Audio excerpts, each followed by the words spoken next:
Have you ever struggled to find useful information in your .NET Lambda function logs? That's usually because they're just plain text, hard to search, and even harder to analyze. In this video, I'll show you different ways to log in .NET Lambda functions and how switching to JSON structured logging makes everything easy to query, filter, and understand. Hey everyone, welcome back to my AWS Lambda series sponsored by AWS. If you're new here, my name is Rahul and I make videos on .NET, Cloud, and DevOps. Logging in .NET Lambda functions is done through the log method on the context.logger. The context is usually injected into your function using the iLambda context. Here, the context.logger is used to log information inside my function handler. This is a sample function that I have written for this demo. If you're completely new to AWS Lambda, I highly recommend checking out my Getting Start video, which will be linked here and in the descriptions below. This log information line is simply logging using string interpolation. So you can see processing order and it interpolates the order.id and also the date that it was placed on into the log information. Once deployed, you can navigate to your AWS Lambda functions and execute this function to see these logs in CloudWatch. Let's execute this using some test data. In here, I'm passing in a GUID and navigate to Monitor tab where you can view the CloudWatch logs. This is specific for this Lambda function. Now this shows you a log stream where you can navigate into and you can further see the logs for this Lambda function that we just invoked. So here we have the info processing order placed on the date. Now as you can see, this is purely a text-based log. This is the default that is enabled in your Lambda function, which is why you get these information. But if you're sticking with this, then you will find hard to get information out of these logs. To switch to JSON-based logging, you can navigate back to your Lambda function, go to your configuration tab, and under the monitoring and operations tools, you can switch the logging configuration. So let's click edit and switch this to JSON-based logging. Now you can configure the different log levels. Let's leave this here for info and let's save this. This is going to switch the Lambda function logging into JSON-based. So let's invoke this function once more and see that again. So let's have the same input and click test. Now this has invoked the function. So let's switch back to your CloudWatch. Let's navigate back. Now this has created a new log stream because it's switched to JSON-based logging. Let's navigate into this and you can see here, this is now JSON-based data. So let's expand this one of these records and we have the information processing order and you have the GUID and placed on that specific date. Just by switching to JSON-based logging, you're not gaining much. This is where you need to start switching your logs as well to parameterized logging. Now instead of using the string interpolation here, we can start passing parameters to this log statement.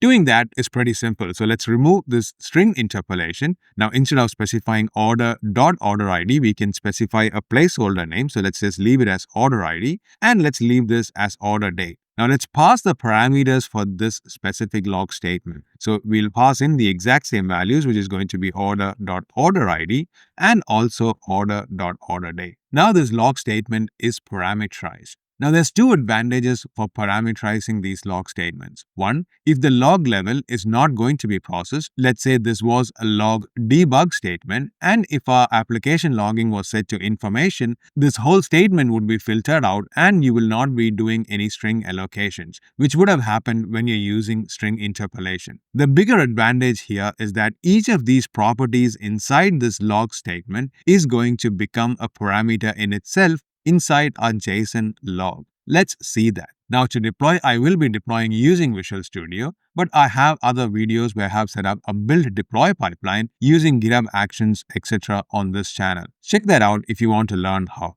So let's right click and deploy this to our Lambda function. So let's click upload, which is going to upload this Lambda function changes inside our AWS console. Now I have set up my account in my Visual Studio, which is why this is working. I have another video which shows through all of these in this channel. Now once deployed, you can easily invoke the Lambda function from Visual Studio itself. So I will be doing that from now on. So let's paste in the GUID again here and let's click the invoke button, which is going to invoke our Lambda function. So it has invoked and it has returned back the data. So let's switch over to our CloudWatch again and navigate to the latest log stream group. So let's navigate here and you can expand this line, and now you can see we have the message which shows the entire information, but we also have two additional properties, the order ID and order date. Now this has become a property in the JSON log statement that you can independently query and filter on. Now let's say you want to format this order date and you just want the date to be displayed here.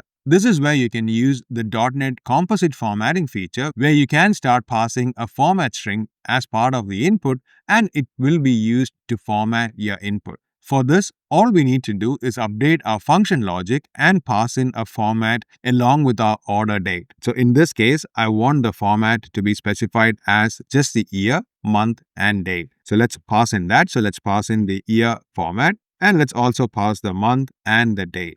Now, once we pass this format, this order date is going to be formatted in that specific format. Let's invoke our function again, and let's look at the latest log stream. Here, we have the log record, and the order date is now formatted to be just the year, month, and date as we've specified. Let's add more details to our log statement. So in our application right now, we're just logging the order ID and the order date. Now let's say we also want to pass in the address where this order was sent to. So inside our order object in our class, we have address which has city, country, and postcode. It also has a toString method that's overridden, which just displays the city and the country. So in our function, if we were to use that address to be logged, so let's say placed on the state to the address. So let's pass in the address as the address field, and let's pass the address property. So in this case, all we need to do is pass in the order.shipping address. Now this is a complex type that we are passing to this log statement, which means by default, it is going to use the toString method that we have specified here.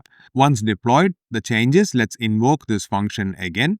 And the latest log stream record now shows the address as well. So we have the processing order placed on the date to Brisbane, Australia. Now you can see the address has now become as a separate property in a log statement, and this is available for our queries and analyzing this. But what if we want to log all the properties of address and not just use the toString? Now, if you were passing it to an object and you hadn't overridden the toString, it would use the default C# toString, which would just display the type name, which would pretty much be useless in your logs. Now, if you want to specify the full object and we haven't used the toString, what we can do is specify a @ symbol right before you pass in the address name. So in this case, this is going to make sure that all the properties on the address is going to get logged into our log statement. So let's test this out. Let's invoke the function again and switch back to our CloudWatch logs. Now in the latest record, we have the message processing order and it's placed to Brisbane, Australia, but you can see the address is now having more properties. Now this is a rich object which is of the exact shape as our C# class. We have the city, country, and postal code. Now one thing to make sure is that you're not logging PII information as much possible into your log while doing this. So you can use the JSON ignore, etc. attributes on your log statements so that it gets ignored. Now, the last example that I have here is when you're logging a collection of these complex objects. So switching back to our application code, in our orders, we have a list of order items. So let's log that out and see how that comes. So exactly like before, we can specify the statement as to address with items and pass in the items collection. So let's again use the @ attribute so that we get all the properties out. So let's specify the items and let's pass in the order.items as the parameter value. After updating the changes to our function, let's invoke this again. And let's switch back to our log statements. Now navigating to the latest record and expanding this, you can see that this now shows the items as well. So we have the items and it shows them as a collection inside here with all the properties that's logged out because we specified the @ attribute. So these are the various ways that you can log and make this available in CloudWatch or for any of the providers that you're logging from your Lambda functions. But what's the big deal of having these JSON structured log statements? Now, it is all about making your logs easy to query, analyze, and filter out. Now, as we saw in our examples, we have these individual properties inside this log, which means you can query based on that. Now, to see an example, let's navigate back and let's go into the log insights, which is where you can log across these log streams inside your Lambda function. Now, this is going to be tied to this specific Lambda function log group, which means we can search across these log streams. We can update this query statement to filter out the values to just show the records where we have the order ID matching the order ID we are looking for.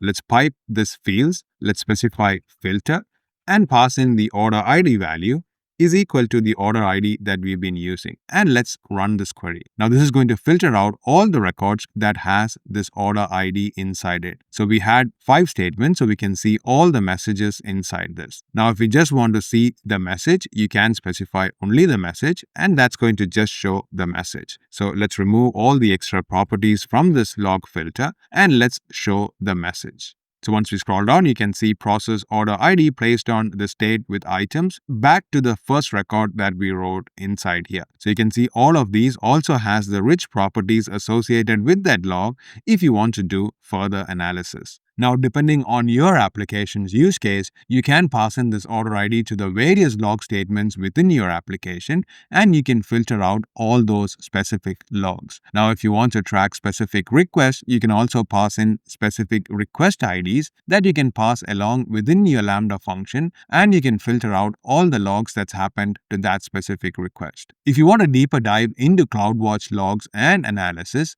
make sure to check out the video linked here. Thanks for watching. Like and subscribe for more AWS and .NET related content. It will also help me to grow this YouTube channel.